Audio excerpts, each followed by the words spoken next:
మీ చల్లని దీవెనలు, మీ చల్లని ఆశీస్సులు. నా కుడివైపున శంకరన్న నిలబడి ఉన్నాడు.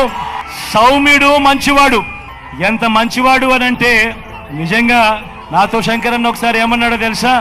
నా గురించి తప్పుడు ప్రచారాలు విపరీతంగా చేస్తా ఉన్నారు, నేను ఎన్నిసార్లు వాళ్ళని తిట్టినా కూడా వాళ్ళకు బుద్ధి రావడం లేదు అన్న, ఒకసారి నా పేరు ముందే అనౌన్స్ చేసేయండి అన్న, ఈ సమస్యలు ఉండవు అని చెప్పి కల్ముషం లేకుండా మాట్లాడిన మనిషి ఈ శంకరన్న.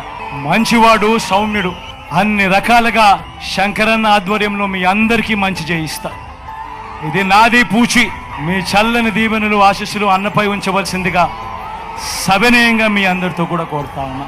అదేవిధంగా నా ఎడమ వైపున అనిల్ నిల్చుని ఉన్నాడు. నా తమ్ముడు, యువకుడు, ఉత్సాహవంతుడు, మంచి చేయడానికి ముందుకొచ్చాడు. ఈ చల్లని దీవెనలు, చల్లని ఆశీస్సులు అనిల్ పై ఉంచవలసిందిగా సవినయంగా కోరుతా ఉన్నా.